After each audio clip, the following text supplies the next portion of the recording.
estão presentes em 40 países. Deve ter aumentado já esse número também, Isso. né? Porque eu tirei uma foto ali de algum momento de vocês. 40 países, logo a gente tá falando de um software multilíngua. Exato. Inglês e espanhol. Não, são 9... O sistema já tem 9 idiomas. Meu Deus, 9 idiomas. É. E lá em 2012, vocês pensaram em montar assim? Sim. Ou a construção que trouxe? Não, porque na consultoria, eu e meus sócios, a gente passou boa parte da época como consultor também fora do país. Então a gente já atendia grandes empresas. Uhum. Então a gente já nasceu com isso na cabeça. Poxa, se a gente for atender as empresas que a gente atendia como consultor, tem que ser multidiomas.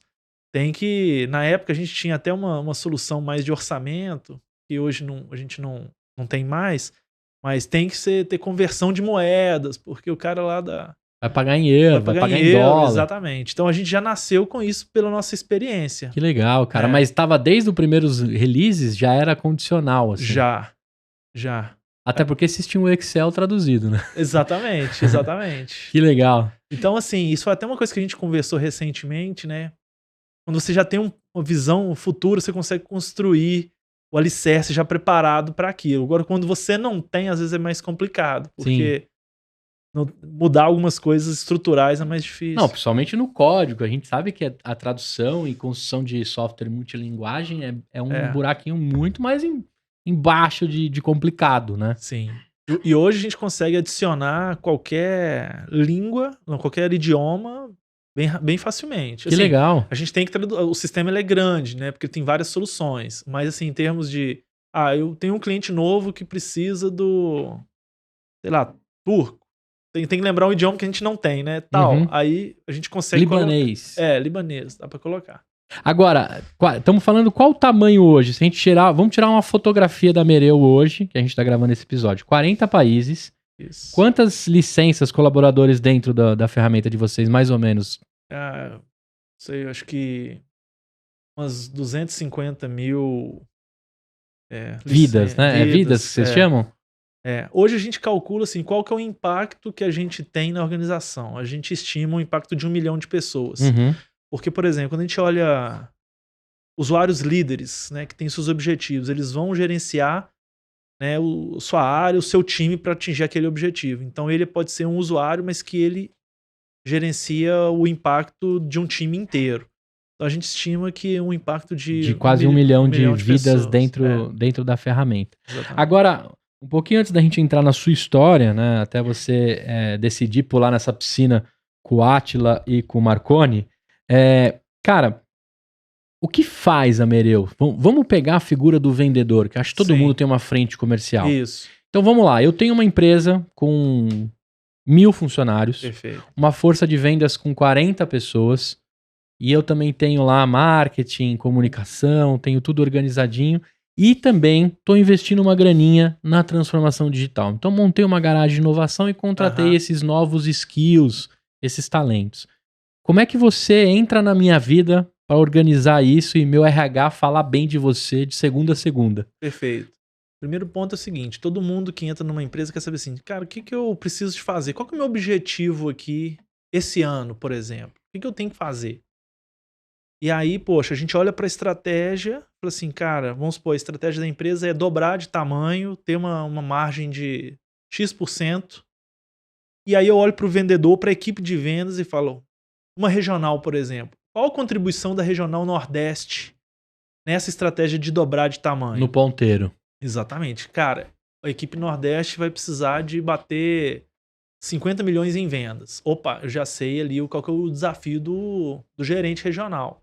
Tá, aí como é que a gente distribui isso pro time dele? Como é que... o time dele é por carteira, é por cidade ou é por produto? Aí a gente desdobra isso de forma alinhada à estratégia, o que cada um tem que entregar.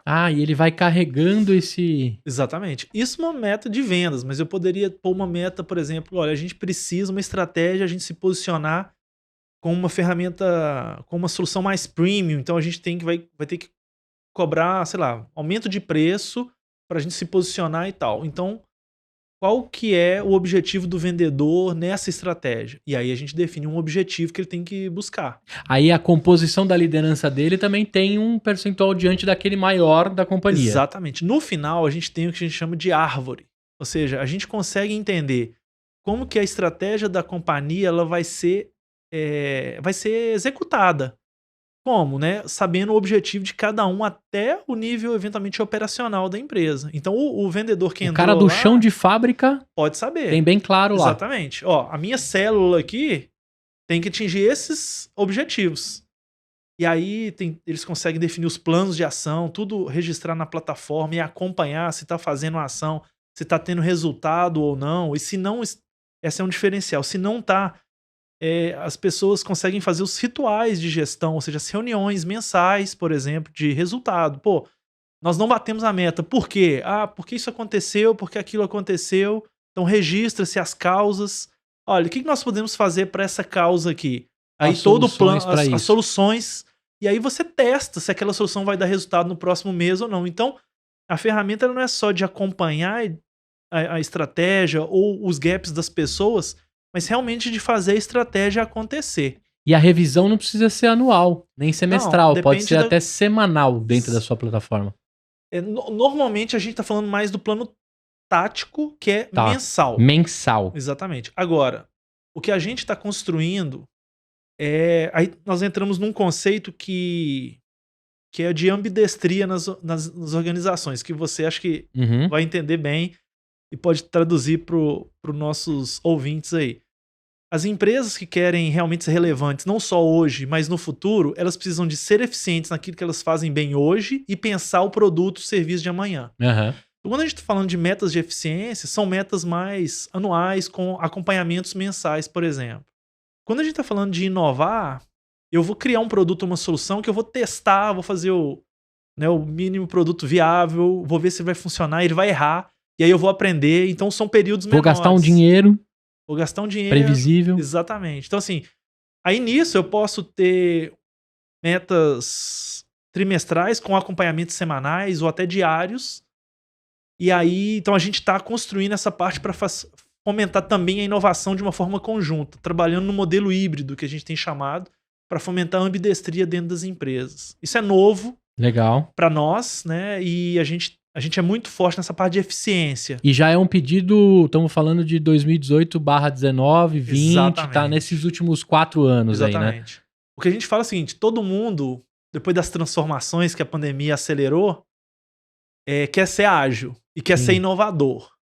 Só que quer usar o mesmo modelo antigo. Ou, pior, ouve falar do OKR, que é uma empresa de inovação e quer que as metas anuais, as metas de eficiência sejam encaixadas no OKR. Isso. Nós entendemos que são 2 processos que rodam juntas, mas têm características diferentes. Tem gente lendo OKR com cara de KPI e tem gente lendo KPI com cara de OKR. Exatamente. E aí que começa a rolar esses conflitos.